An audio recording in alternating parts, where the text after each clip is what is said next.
Okay, सो series inductor filter, श्रेणी प्रेरकत्व filter, इसमें हम क्या करेंगे, ये एक फुल वेव रेक्टिफायर का सर्किट यहाँ पर बनाया हुआ है, D1 डायोड है, D2 डायोड है। इसमें क्या करते हैं, यहाँ पर लास्ट केस में हमने कैपेसिटर को कनेक्ट किया था, यहाँ पर सीरीज में एक इंडक्टर कनेक्ट करते हैं, जिस वजह से इसका नाम होता है सीरीज इंडक्टर फिल्टर, श्रेणी प्रेरकत्व फिल्टर। तो देखो काम कैसे करता है, होता क्या है कि जब यहाँ पर ये ट्रांसफार्मर की प्राइमरी कॉइल है और ये सेकेंडरी कॉइल है, तो यहाँ पर अपन कोई पोटेंशियल अप्लाई करते हैं, AC पोटेंशियल, और नंबर ऑफ इनके टर्न्स चेंज करके जितना भी अपन को रिक्वायर्ड पोटेंशियल चाहिए वो अपन को सेकेंडरी कॉइल पे मिल जाता है। अब हमने देखा है कि जो सिग्नल आता है वो AC में आता है, सो इसके पॉजिटिव हाफ के लिए ये वाला डायोड फॉरवर्ड बायस होता है, तो ये उस करंट को अपने अंदर से गुजर जाने देता है, और नेगेटिव हाफ साइकिल के लिए D2 जाता है फॉरवर्ड बायस, तो वो अपने अंदर से सिग्नल को पास हो जाने देता है। यहाँ से पास होके भी सिग्नल इसी डायरेक्शन में जाएगा और यहाँ से पास होके भी सिग्नल इसी डायरेक्शन में जाएगा, तो दोनों ही हाफ साइकिल में L में से करंट होकर निकलेगी, सो हमें आउटपुट कुछ इस तरह से मिलने लग जाता है। ये दोनों साइकिल की करस्पॉन्डिंग आउटपुट है। अब मैंने फुल वेव रेक्टिफायर के केस में आपको बताया था कि जो D1 और D2 से मिलने वाला टोटल आउटपुट होता है वो कंप्लीटली DC नहीं होता है, उसमें AC के कंपोनेंट भी होते हैं। तो जो आउटपुट हमें मिलता है वो फूरियर सीरीज को यूज करके डिराइव करते हैं, और मैंने कहा था कि जो फूरियर सीरीज है वो अपन मैथमेटिकल फिजिक्स में डिटेल से पढ़ेंगे, और यही फुल वेव रेक्टिफायर और हाफ वेव रेक्टिफायर दोनों को डिटेल से स्टडी करेंगे और दोनों के लिए डेरिवेशन भी करेंगे कि ये पोटेंशियल कैसे आता है। अभी के लिए मैं डायरेक्टली रिजल्ट यूज कर रही हूँ। सो फुल वेव रेक्टिफायर से जो आउटपुट हमें मिलता है वो इस फॉर्म में मिलता है, ये मैंने फुल वेव रेक्टिफायर वाले टॉपिक में भी लिखवा रखा है। यहाँ पर बहुत सारे कंपोनेंट आते जाते हैं आगे, लेकिन उनकी जो इंटेंसिटी है वो डिक्रीज होते जाती है। इस वजह से हाईएस्ट इंटेंसिटी AC कंपोनेंट्स में से इस टर्म की होती है, क्योंकि AC कंपोनेंट मतलब उसमें साइन या फिर कोस का कंपोनेंट होना चाहिए। अब जो फर्स्ट कंपोनेंट है ये तो DC कंपोनेंट होता है, और इसके बाद आने वाले जितने भी कंपोनेंट होते हैं वो AC कंपोनेंट होते हैं। सो DC में तो केवल एक कंपोनेंट अपन को मिला है, सो यहाँ पर देखो जो V नोट है which is output voltage, so output का जो DC पार्ट है उसको अपन ने किससे रिप्रेजेंट कर दिया, EDC से। उसकी वैल्यू कितनी है, 2Em/π। तो जो IDC होगा, एक्चुअल में जब यहाँ से DC कंपोनेंट निकलेगा, सो जो इंडक्टर होता है उसकी प्रॉपर्टी होती है कि DC करंट के लिए इंडक्टर कोई भी रेजिस्टेंस अप्लाई नहीं करता है, वो DC करंट को बिना रोके या बिना किसी बैरियर के आसानी से गुजर जाने देता है। सो जो DC कंपोनेंट वाली करंट होगी वो सिर्फ किस में से होकर जाएगी, RL में से होकर जाएगी। सो उसके रास्ते में केवल रेजिस्टेंस कौन सा आया है, RL आया है, और पोटेंशियल कितना है, EDC। तो करंट कितनी फ्लो होगी, IDC EDC अपॉन RL, क्योंकि इंडक्टर ने तो जीरो रेजिस्टेंस ऑफर किया है। सो ये हमें मिल जाती है current due to DC component. इसके बाद यहाँ पर क्या होता है, EAC का मतलब देखो ये वाले जो पोटेंशियल्स हैं पूरी सीरीज में, जिसमें से हम केवल फर्स्ट वाला कंसिडर करेंगे क्योंकि उसकी इंटेंसिटी हाईएस्ट होती है। सो ये जो पोटेंशियल होता है ये AC सिग्नल का है, इसकी जो एवरेज वैल्यू होती है वो हम लेते हैं AC कंपोनेंट के रूप में। अब इसकी एवरेज वैल्यू कैसे निकालेंगे, एक्चुअल में अगर आप कोस थीटा और साइन थीटा के ग्राफ देखो तो उन सब के अंदर इस तरह के ग्राफ बनते हैं हमारे पास। इस तरह के ग्राफ बनने से जितने पार्ट हमारे पास ऊपर हैं उतने ही पार्ट नीचे हैं, यानी जितना कंटेंट हमारे पास पॉजिटिव में है उतनी ही वैल्यू हमारे पास नेगेटिव में है। सो पॉजिटिव और नेगेटिव में जब वैल्यूज बराबर होती है तो उसका एवरेज हमेशा क्या आता है, 0 आता है। सो हम कैसे एवरेज निकालें AC का, इस वजह से डायरेक्ट एवरेज ना निकाल के इसकी जगह हम कौन सी वैल्यू निकालते हैं, RMS वैल्यू निकालते हैं। RMS वैल्यू में क्या करते हैं, सबसे पहले जो फंक्शन होता है उसका स्क्वायर करते हैं, S फॉर स्क्वायर, उसके बाद उसका मीन यानी उसके स्क्वायर का फिर एवरेज लेते हैं, और एवरेज के बाद ले लेते हैं उसका रूट यानी कि अंडर रूट। तो ये 3 स्टेप का प्रोसेस है। यहाँ पर क्योंकि 4Em/3π, और ये जो एवरेज लिया जाता है ये पूरे एक साइकिल के लिए यानी 0 से लेके कैपिटल T टाइम पीरियड तक का एवरेज लिया जाता है, क्योंकि टाइम के फंक्शन में या एवरेज लेना है, इसलिए जो फंक्शन में टाइम का पार्ट है केवल उसी का एवरेज लेंगे। तो 4Em/3π तो कांस्टेंट है, तो देखो वो कांस्टेंट एज इट इज यहाँ पर लिख दिया 4Em/3π। अब केवल cos 2ωt का हमको RMS वैल्यू निकालनी है, तो सबसे पहले cos 2ωt का स्क्वायर करते हैं, क्योंकि हमें क्या करना, सबसे पहले स्क्वायर, तो हमने इसका स्क्वायर कर लिया। उसके बाद उसका एवरेज लेना है। सो मैं आपको डायरेक्टली बता दूं, कोस स्क्वायर थीटा या फिर साइन स्क्वायर थीटा दोनों का ही एवरेज हमेशा होता है 1/2।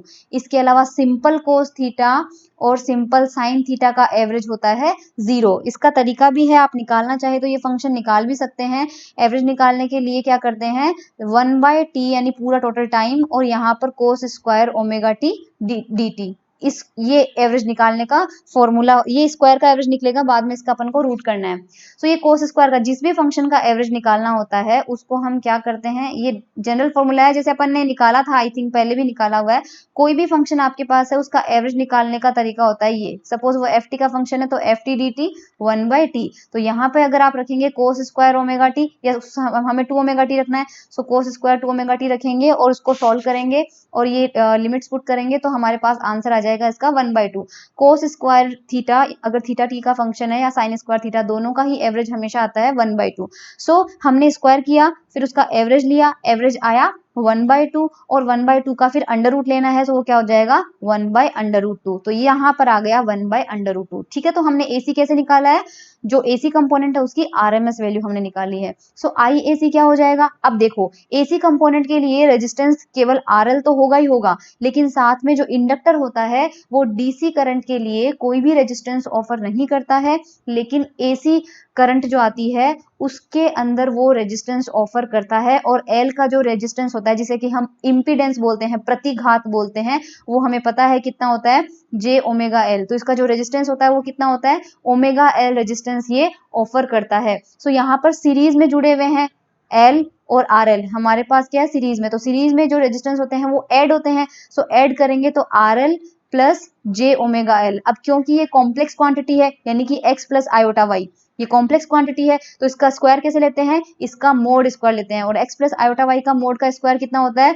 Root of x square plus y square. तो हमें भी क्या मिल जाएगा, RL square plus omega square L square. So यहाँ आ जाएगा RL square plus omega square L square. अब हमारे पास यहाँ 4 क्यों आया, 4 इसलिए आया है क्योंकि हमारे पास कोस ओमेगा टी की बजाय यहाँ पर कोस 2 ओमेगा टी मिलता है। जो ये आउटपुट हमें मिलता है यहाँ पर 2 ओमेगा मिलता है। सो इंडक्टर जो रेजिस्टेंस ऑफर करता है उसका फॉर्मूला होता है ओमेगा एल, क्योंकि हमारे पास जो फ्रीक्वेंसी है वो ओमेगा नहीं है बल्कि 2 ओमेगा है। सो यहाँ पे कितना हो जाएगा, 2 ओमेगा एल रेजिस्टेंस हो जाएगा, और जब हम इसका स्क्वायर करेंगे तो वो कितना आ जाएगा, 4 ओमेगा स्क्वायर एल स्क्वायर। सो AC के वैल्यू यहाँ पर पुट कर दी और बाकी टर्म एज इट इज है।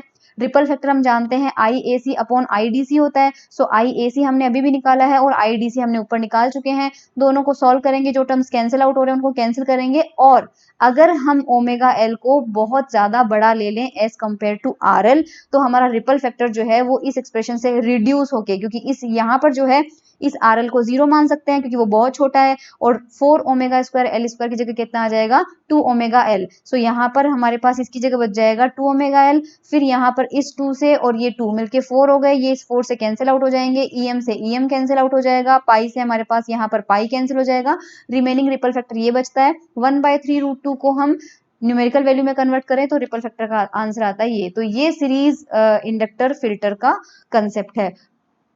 अब यहाँ पर हमें ये कैसे कवर कर रहा है वो चीज थोड़ा सा देख लेते हैं। देखो ग्राफ कैसे बनता है यहाँ पे। सो एक्चुअल जो पोटेंशियल हमें आउटपुट से मिलता है D1 D2 से, वो इस शेप का होता है, ठीक है।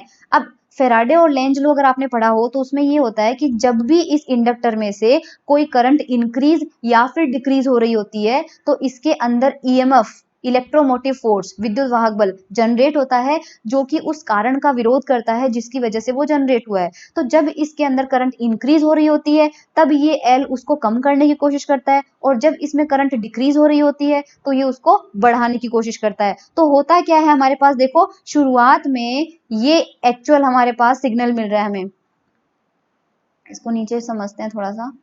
सो देखो हमें क्या मिल रहा है, शुरुआत में जब करंट इंक्रीज हो रही होती है तो इंडक्टर क्या करता है, उसको सप्रेस यानी बढ़ने नहीं देता है। सो सपोज इंडक्टर नहीं होता तो करंट हमारे पास यहां तक बढ़ जाती, या फिर आउटपुट वोल्टेज या आउटपुट करंट जो भी है, एनीवेज आउटपुट सिग्नल जो है V0 के फॉर्म में ले रहे हैं तो चलो आउटपुट पोटेंशियल मानते हैं। So output potential suppose maximum यहां तक बढ़ रहा था जब इंडक्टर नहीं था, पर अब इंडक्टर की वजह से वो मैक्सिमम यहां तक नहीं जा पाएगा, क्योंकि जब सिग्नल बढ़ रहा होगा तो इंडक्टर अपने अंदर कुछ पोटेंशियल जनरेट कर लेगा जो कि इसके अगेंस्ट होगा। सो ये मैक्सिमम वैल्यू यहां पर ना रह के सपोज करो यहीं तक रह जाती है, यानी जो वोल्टेज है वो यहीं तक बढ़ पाता है।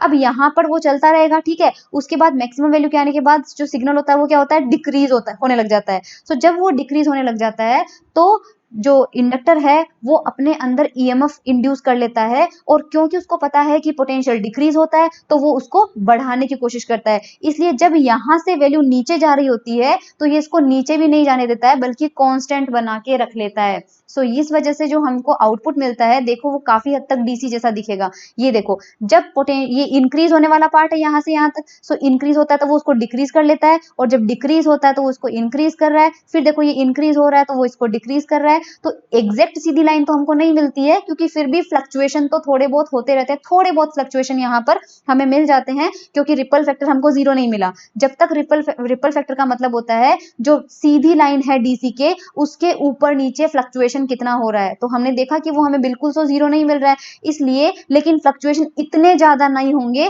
बल्कि फ्लक्चुएशन थोड़े बहुत इतने इतने ऐसे रह जाएंगे। तो काफी हद तक हमें जो रिपल्स है वो कम मिलने लग गई, सो थोड़ा बहुत इसको डीसी मान सकते हैं। तो इस अकॉर्डिंग ये काम करता है सीरीज इंडक्टर फिल्टर।